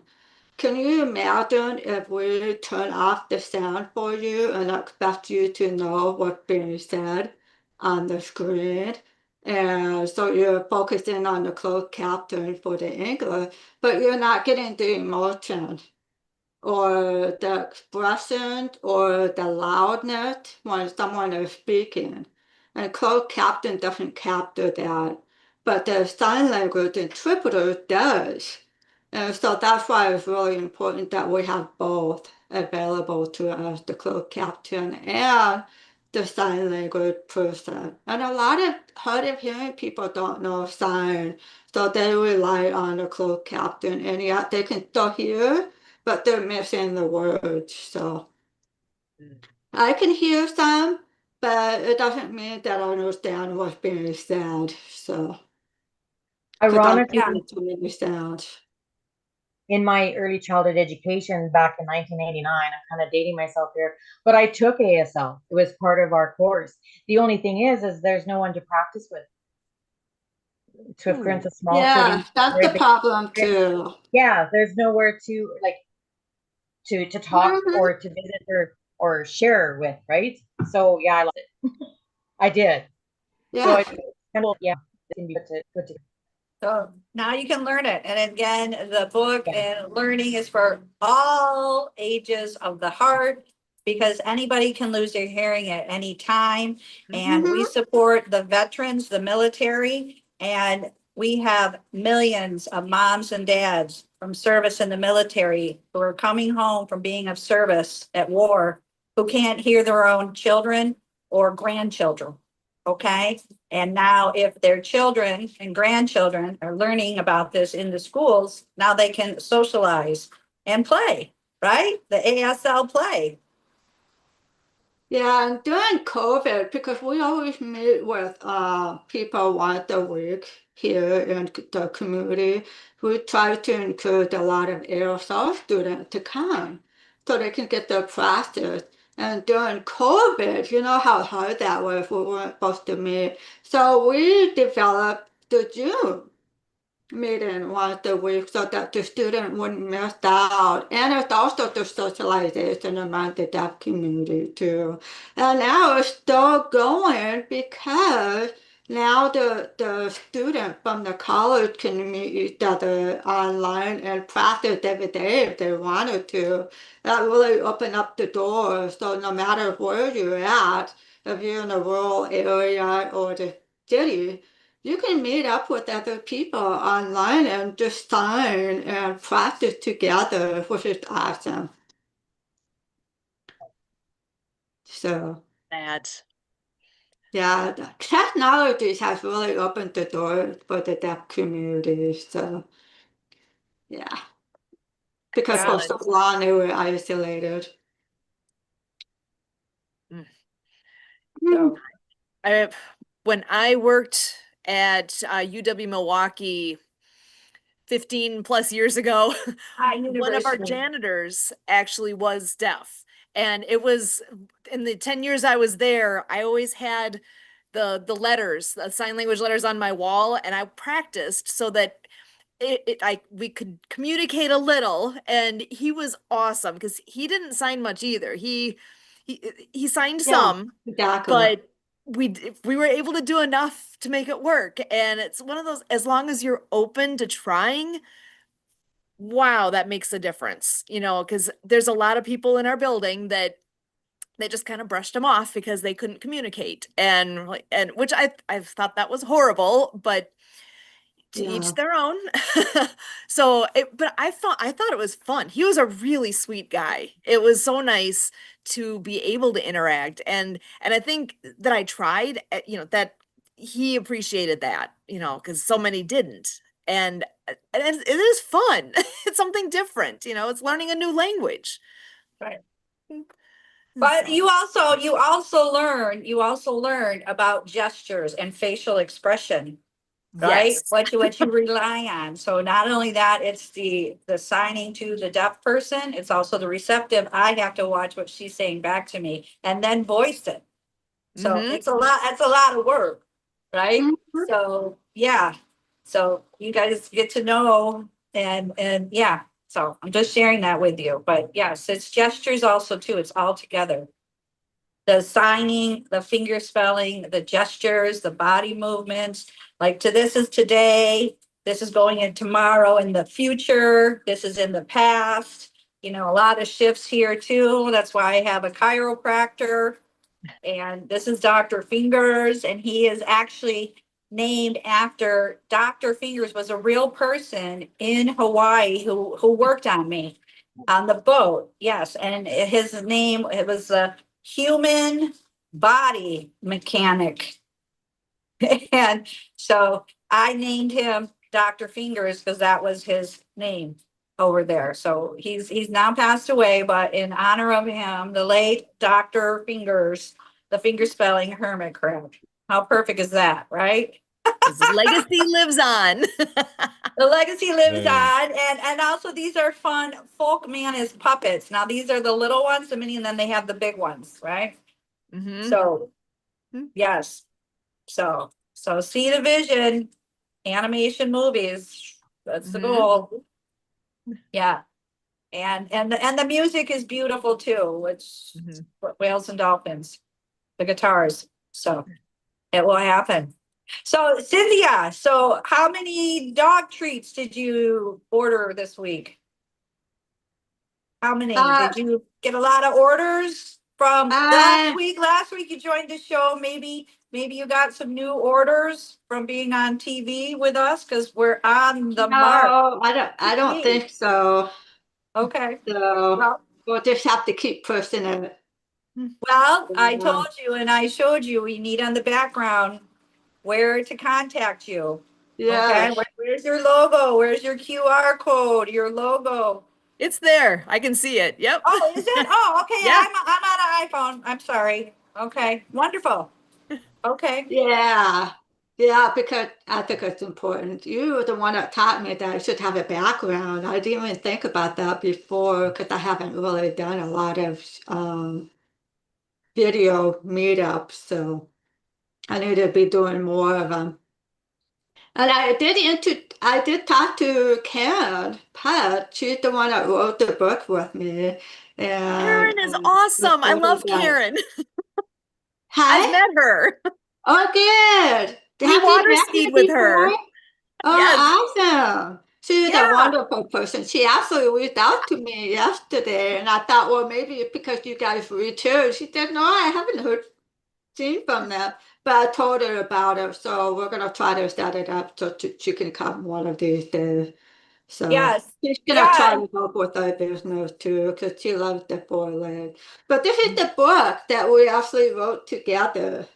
I don't know if it's showing up with the green screen, but it talks about why we started four legs and my history with my dog. Because I actually started it because of my certified hearing dog who was allergic to everything.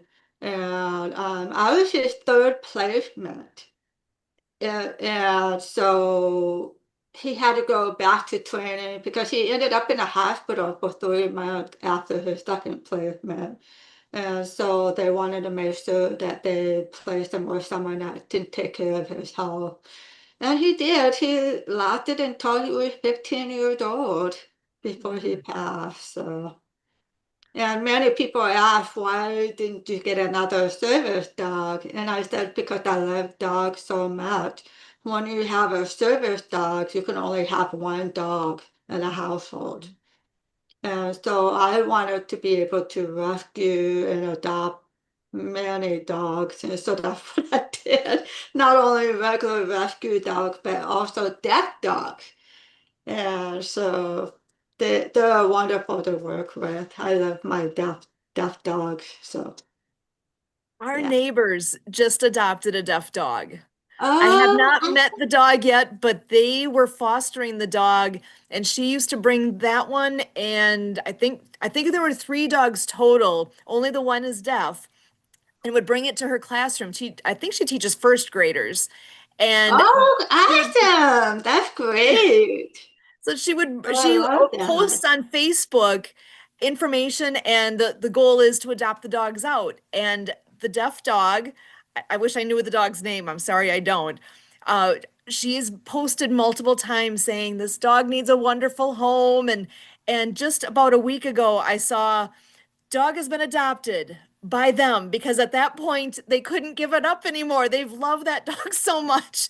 And I still have to go over and meet the dog though. It's just that's where we got our dog from. They were fostering uh Minnie when she was a puppy and that's how we got Minnie. So when Yeah, What a Andrew, I great was story. and yeah. so Andrew, you can take pictures. What is the secret taking pictures of animals? Because that's hard. For Okay. me. Well, I'd say the secret is something that Cynthia knows a lot about, and that's treats. Ah, And yes. because Yeah.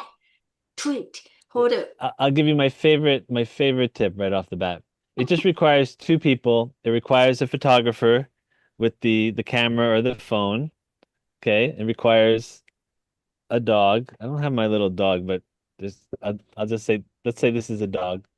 And so, and then you have the treat holder. The treat holder is right here, and they hold the treat right here by the lens, and the dog is right here, and you get the most beautiful, uh, you know, excited looks from the dog. And I have a lot of pictures like that, sometimes with 3 dogs.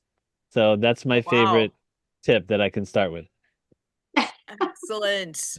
So, Cynthia, you need to team up here with Andrew. You've got the treats, he's got Yes, the exactly. photography.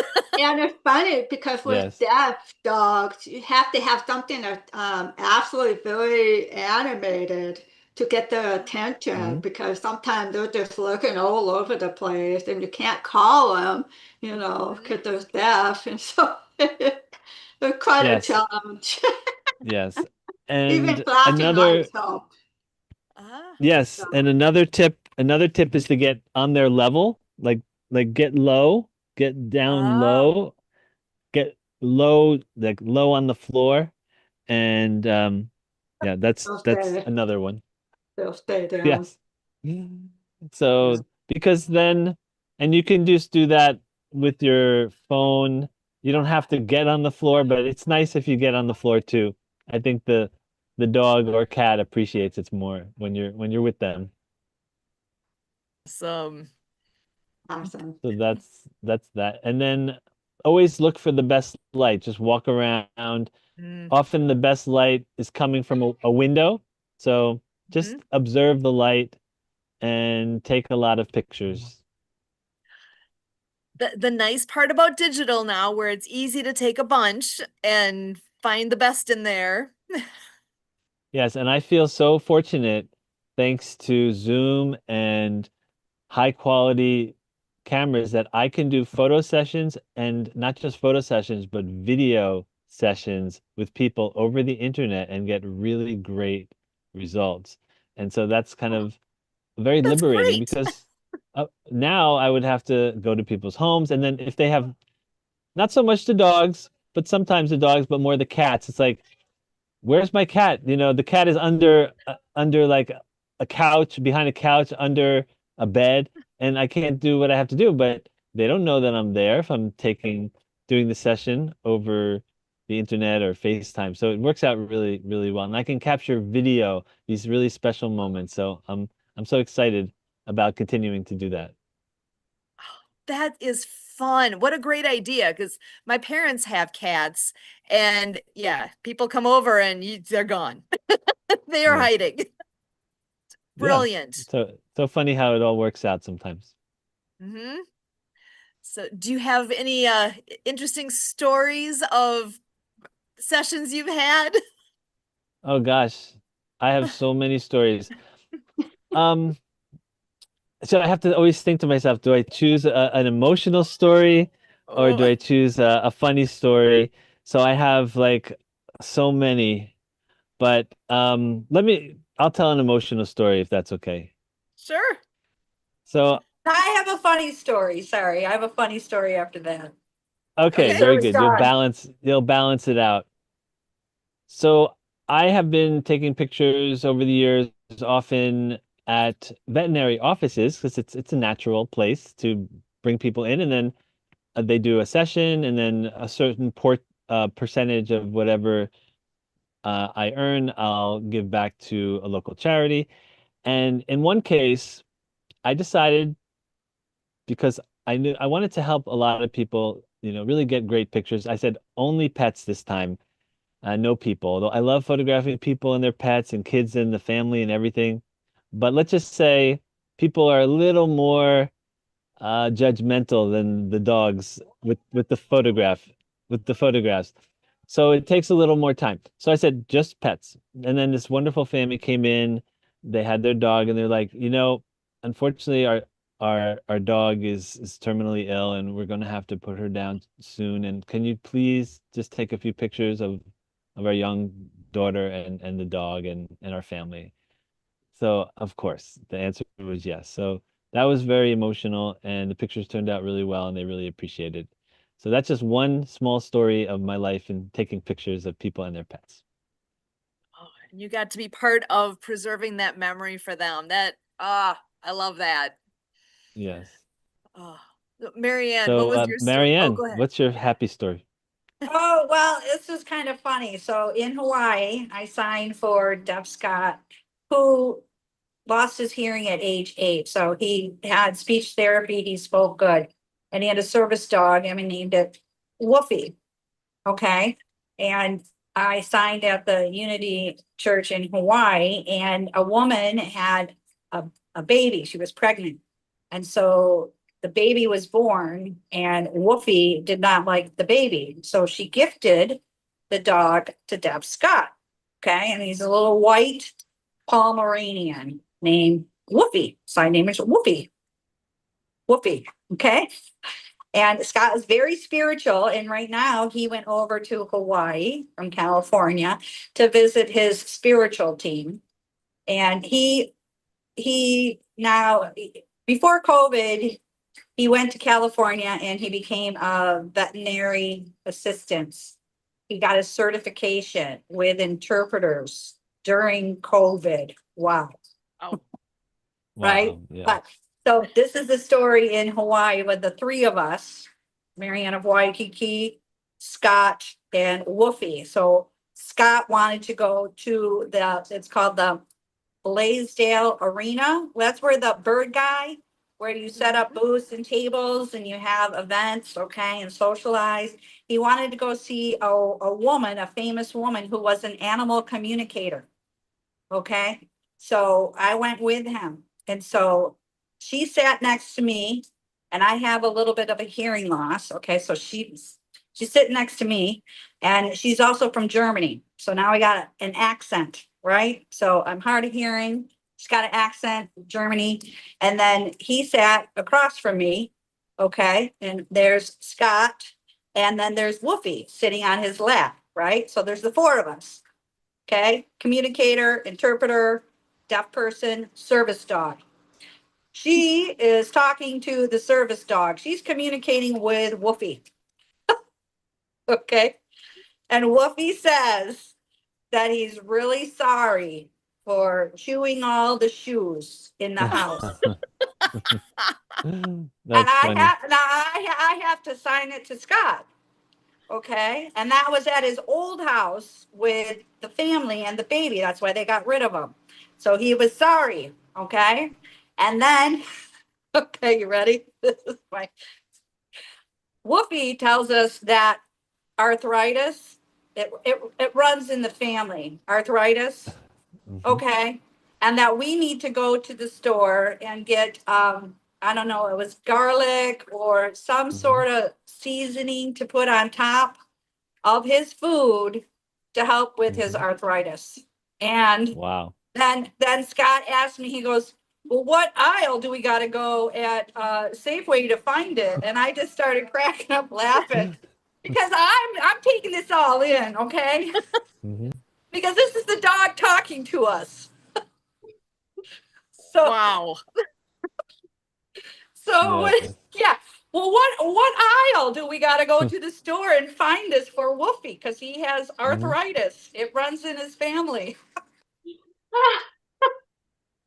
But we did That go is and funny. find it. Forgive me, I forgot the name. It wasn't like turmeric or garlic. It was something, but to sprinkle on top of his food. So there you go, Cynthia. Let's research it, Cynthia, to find out dogs with arthritis to sprinkle in the dog treats that you create at your factory. Yeah, there's a lot of Wow. spices that we use in our treat to help with that. But at the same time, we can't label it as a supplement because they require different USDA and FDA rules. So yeah, It's just we in just put there. it in there anyway. We just don't say, oh, specifically for them. So yeah, Yeah. So that was a great experience. And yeah, so that was my fun and that was that's my joy. awesome. So yeah. I So love it. and he's dedicated in the and at the end of the book, I wrote a dedication to the two or three of us because that was really the inspiration.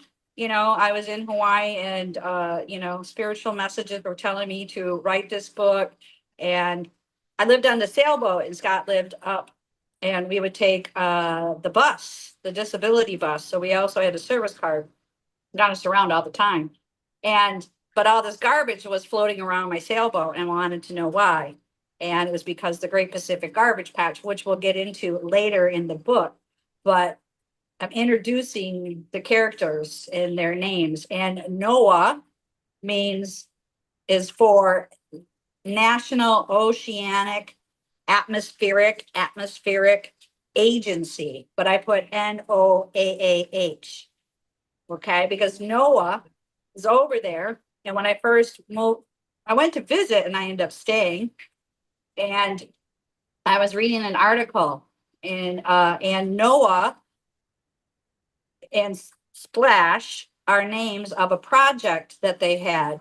And when I moved over there in Hawaii, they stopped it was called the Super Ferry.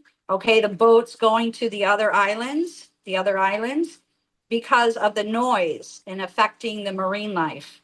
So that's how we created this book. This book is really in depth with projects and, you know, NOAA and other things, veterans, etc. So there's a list of things that we have on there to be mindful for. So yeah, that's kind of how the story and the inspiration. But yeah, he's at the end of the book, and then we continued on, and then the universe told me the next book, the names, creativity was just woo. But it's all good. It's all good because I was the chosen one, and now we're getting the message out. So 10 years later, we have the 4 books and want to bring up to animation movies with the sign language characters and the music. And no one has done that for our deaf and hard of hearing community. So there we go. Let's bring there it are to the so world. many opportunities. Yeah. So I thank you, World of Ability, for showing this and all of you are helping and supporting. And you, Cynthia, now really showing deaf and speaking and a business owner and a woman. Wow. That's impressive. Absolutely. It's also amazing when you see what the dogs who are seeing eye dogs can do. It's like heaven sent. And I've photographed some, I believe they were former seeing eye dogs who happened to be with a family or maybe fosters. My friend has photographed many of the presidents of the Seeing Eye, which is based in New Jersey. And the work that they do is truly from like a higher power. I can't, you probably, someone here probably knows even more than I do about that whole training and what it takes to be a seeing eye dog. It's a lot. Wow. It's amazing. It's a lot of work. It Yeah. is. And it's a lot of rest. And, What a you know, value. I will tell you too, even Scott, you know, when he would see that I was getting tired signing and all this, you know, go home and rest. And that's what I did after signing. I haven't signed and I have injury. And yeah, it's a lot of work in your mind and signing and concepts and changing it and voicing and everything. So we have an amazing man here who is doing amazing work. His name is John Kennedy. I don't know if he's new to you. I know John. I know Andrew, seen him on, Smart Connects, I think. Hey, everybody. Oh, nice. Well, John, go ahead and introduce yourself. Sure. So first, Marianne, I just want to thank you for the information you've been sending me. Very cool stuff. So basically, John Kennedy, so I help people transform their lives by improving their ability of brains to process information faster and more efficiently. So developed for the Marine Corps, then Navy SEALs, snipers, pilots, now a lot of entrepreneurs, professional athletes. One of my clients is now the top quarterback in the Canadian Football League. Just led their team to win the Grey Cup, highest pass completion record at age 39. And then on the other end of the spectrum, I help people everything from autism to ADHD to dementia, strokes. Doesn't matter where they're struggling with. It's the only program of kind in the world, and it rewires the brain physically not to fix anything, but to be optimal. And when it's optimal, all kinds of wonderful things happen in our lives. And I recently started certifying other people to do what I do. So that's kind of why I like to define my potential clients not by what they do, but as people who are uncomfortable. So if you're a high performer and you want to be even better, I can help you. And if you're struggling with any kind of thing that's holding you back, I can help you. If you're perfectly comfortable where you are, you don't need to talk to me. I think we all can improve. And Yeah. I think everybody has goals, and yeah. Always room for growth. If you have stopped growing, then there's you're right. Yeah. And what I like about it is it's not mind. There's so many great mindset programs. You know, they deal with the mind, which is the operating system of our brain, and everything filters through there. So that's important. And I just work with the processor, make the processor faster and more efficient, the operating system, and everything else also gets better. So I partner with a lot of other people who do different things, you know, certified people who do different things. And I always learn from them as well. So that's kind of what I enjoy doing. awesome. Well, Emily, I see has her hand up. Go ahead, Emily. So John, we enjoyed having Jim Bannon on last week. You want a pizza? Good. Awesome. Yeah. And well, getting to know him, he was awesome. And then I think Andrew, correct me if I'm wrong, I think you know Mark Miller too, or client of Yes, Mark Miller. I know Mark. He's a good friend. Yep. Yeah. Small Yeah, world. great people here. This is such a great way that people can just drop in. This is where I met Maury, and actually Marianne connected me to Maury, and Maury and I have been meeting like about once a week. Excellent. Because we really complement each other, what we do with the brain. So that was cool. Perfect. Yeah. Actually, I heard Kurt on with Maury just before I got on here. I heard Maury's voice in the background. Love Okay. it. Yeah. Yeah. Such He's a got good a distinctive voice for sure. Yes. Yeah. Oh, that's what it's all about, making have to run. connections. But Oh, I want to thank you if you had, because the Rough Riders won the Grey Cup this year, John. So if you had something Yeah. to do with that, yay! I did. Well, yeah. Well, That's where I am. That was oh, a great good for game you. to Yeah. watch. Yeah, that's where I'm from, Saskatchewan. So yeah. Oh, excellent. Well, Trevor, the quarterback, he's my Oh. client. I Oh, started working with him that's back when he was on the Red Blacks. And then he's been through, he loves the Rough Riders, obviously, and it's a big deal for him. So, yeah. Well, if you see him at a game, tell him I said hello. Oh, of course. For sure. Okay, everybody. Goodbye. Thanks, you, Treena. Treena. Thank Bye you. bye. Nice meeting you, Yeah. Treena. Thank you, Treena. Thank you so much. I know we're ending up here, and so thank you everybody for showing up and listening to the book. And so your homework is to learn the ASL finger spelling ABCs by next week, and sign your name to Cynthia. Cynthia's I love sign that. name is Cynthia, right? And a sign name. Mine's Marianne of Waikiki because it's the letter M, and my ponytail, Marianne of Waikiki. But how it started. Now hold on. Ooh, I feel a story coming. See, I Yeah, I have a wonder how hat. you do Waikiki in sign language. Well, There you this go. is how it How do you started. do?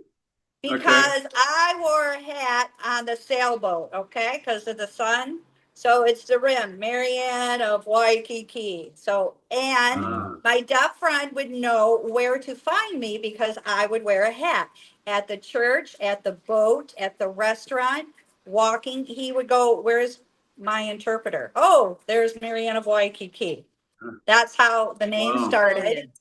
And we're going to continue. So if not, it's Cool. my ponytail. I love it. The ponytail. And that's now. And now we are being federally trademarked. And we're waiting for that to happen Great. also. So there's a little bit more of the story. So thank you very much again. And aloha. Awesome. Aloha. Thank you, Marianne.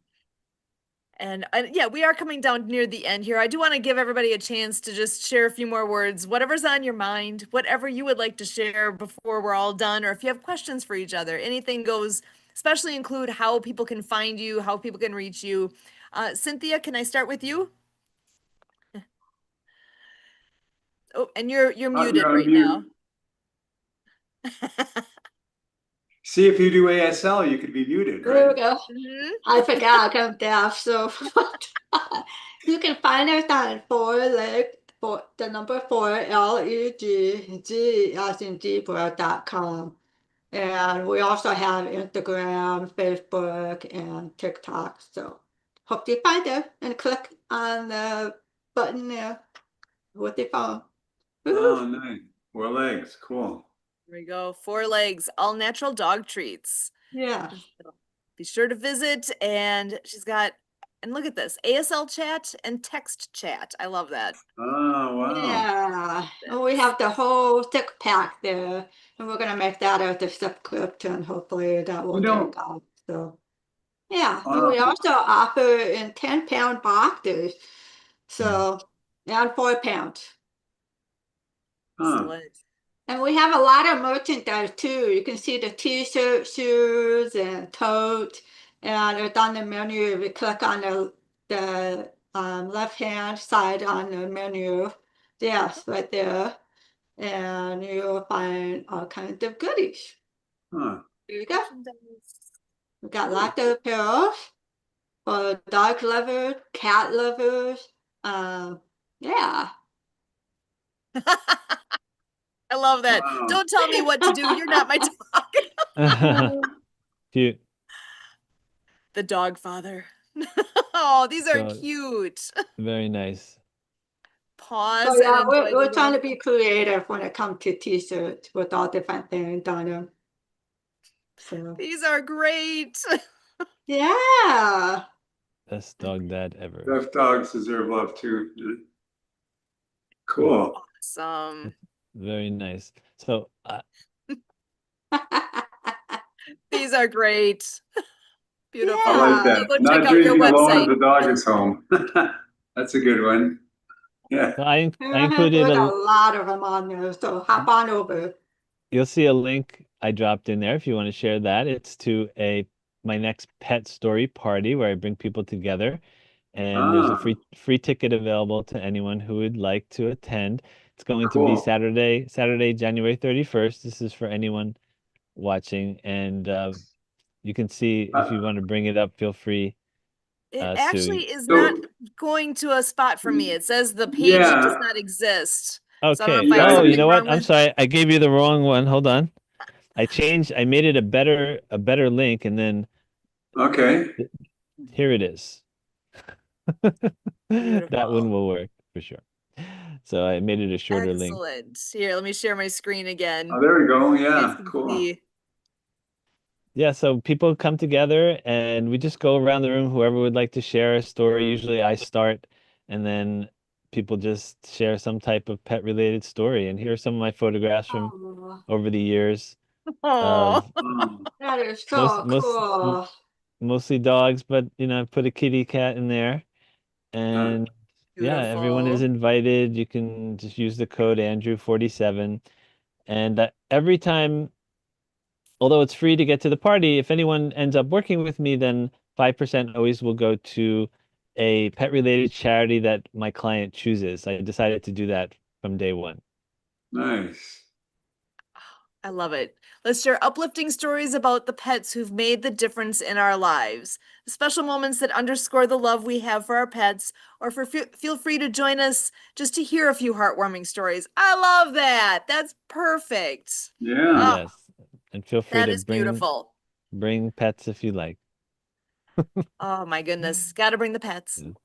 Yes, yes. So I'm glad I can share that, and hopefully, if timing is right for you, Cynthia, hopefully you can attend, and everyone. Beautiful. So Okay, Saturday, January yeah. 31st. I love it. Thank you for Yeah. sharing. Yeah. All right. Thank you. Perfect. And John, I'll pass it over to you. What do you have going on in your neck of the woods? Actually, are you guys familiar with OWL at all? I Yep. OW. just I'm discovered on it, I'm actually. on Al. Yes. We Yeah, it's spoke on great. Yeah, Al. that's I've seen you on there, Andrew. That's right. That's where I saw you. So it's a great program. I'm actually going to do just Ellie, who helped me put this together. I'm actually going to do a kind of a brain training group session for OWL member that's going to be coming up next week. Oh, Um, fantastic. and so if you go into the community, there's my email. You just email me, and I'll be sending out an email explaining everything. That'll be kind of fun. And if you guys haven't used OWL before, it's great. Really like it. And then what else is coming up? Started certifying a woman yesterday who wants to work with her autistic son. So that's going to be pretty cool. So I Excellent. certify her. She can work with her son, and then she wants to get me into more of the autistic community. So that's a whole nother area that's going to open up, I think. But other than that, I think normal everyday, whatever it is, right? So nothing, no big events coming up in the future except for the OWL one. It's funny. I only just heard Yeah. about that recently. Kurt mentioned it to me, and then we were in the Easy Way pitch party event last Thursday, and Yeah. I was in a breakout room with somebody who was working with that. So I've downloaded the app and I just opened it for the first time. So I still have to get in Yeah. there Good. Good. and work with it. So good to know you're Yeah. on there.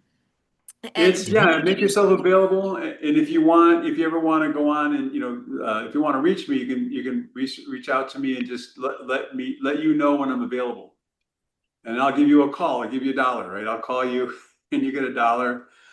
There's my email, by the way, if you guys are interested in the OWL group thing. It'll probably be an evening next week. And I'll take everybody through about 90 minutes of my program, and you get to keep the exercise. And I've done this before, and it's always been beneficial for everybody. That's awesome. fantastic. I just sent you a note on LinkedIn as well, but I'll Oh, send you an cool. email. Okay, great. Yeah. It'll be for OWL. That's fantastic. So I forgot, I want to tell you too, tomorrow, we are going to the Rotary Club is having a bingo, bingo with a cow. Okay. With a cow? In the field. It's called Cow Plop Bingo. Okay.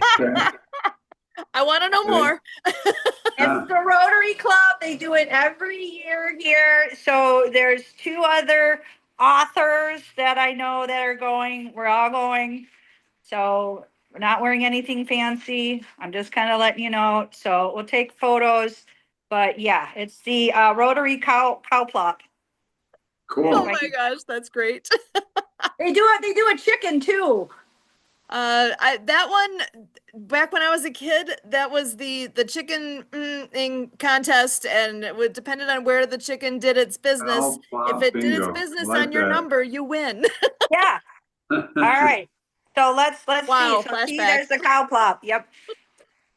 That's Wow. great. It's a party. I love it. Fun. Yeah. So I got to get my outfit ready. So anyway. You don't have to dress up like a cow plop, do you? Oh my gosh. Well, and I gotta do a quick reminder too that everybody's always invited for Festivus, because that's coming up. Festivus for the rest of us. Yeah, So- Festivus. Always the first full weekend in February. It's Okay. literally an excuse to have fun. That's the whole Wow. point. We get Yeah. everybody together. It's historically it's been in person, but it's all the Zoom you guys are on now. That's the same link for joining us at literally any point over the course of the entire weekend. Cool. We play games. If you're in person, we'll have food here.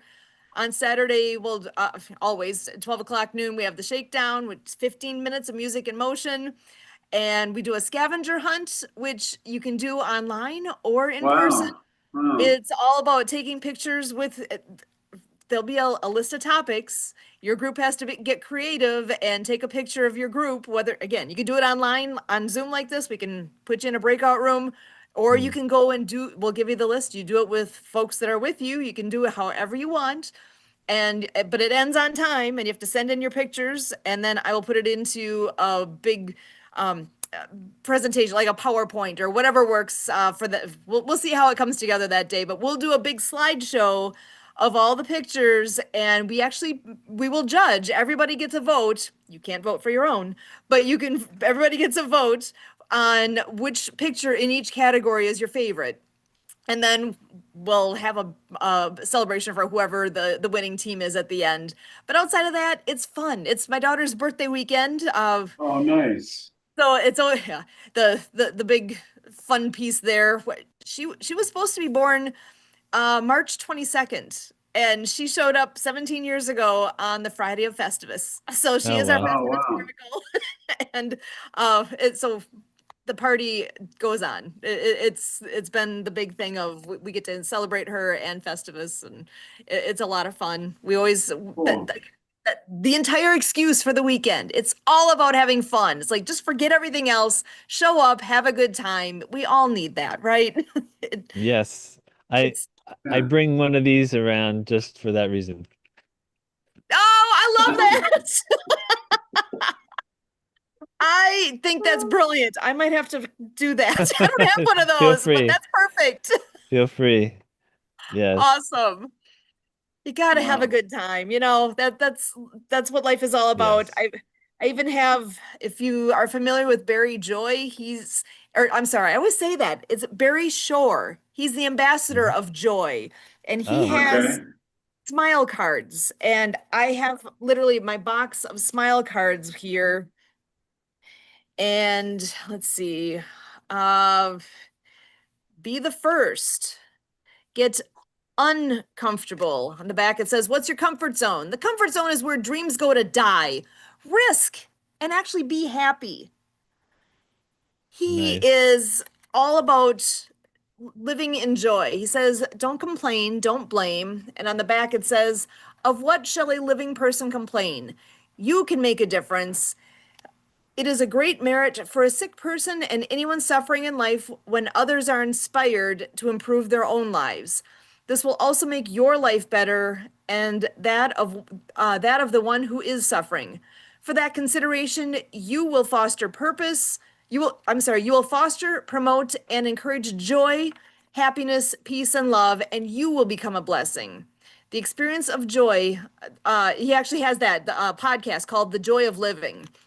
He says, dream big. He has a wild story himself. He actually was paralyzed completely for a very long time. He went from being totally fine to he's in the hospital and he couldn't move. and he had a lot of time to think. And he is the most joyful person I've ever met. He will give you a virtual hug on screen. And if you have not met him, I tell you, go find him. He's Yeah, amazing. Wonderful. Go ahead, he Emily. he was paralyzed, but now he swims like a couple miles a day and Yes. so on. So He has recovered a lot, not all mobility, but he is the essence of joy, and he spreads joy everywhere he goes. And I love him. So Yeah. there's so many good things out there, people doing good. You guys are all here doing good things for others. I know that in you. I see that in you. Andrew, your website said that as far as the purpose of the party, to get together like that and have fun together. Yes. That's what it's all about. Spread the joy, spread the love. And that's what we're all about. World of ability. We celebrate the ability in all of us and go out and make a difference. Have some fun this week. Put Festivus on your calendar. Come on and have some fun with us. And we'll be doing this podcast in the midst of all that. However, it's also during the scavenger hunt. So you got to make a choice. Are you going to be on the podcast or in a breakout room doing the scavenger hunt? So you can start thinking about that now. But Nice. any last words from anybody before I close up for today? It's always good. No, just thank you. Thank you. Yeah, thanks again, everybody. Thanks, Sue, Wonderful. especially. And I put this at the Festivus party in my calendar. So excellent. Yes. And Perfect. I'll be in touch with everyone who I haven't met before.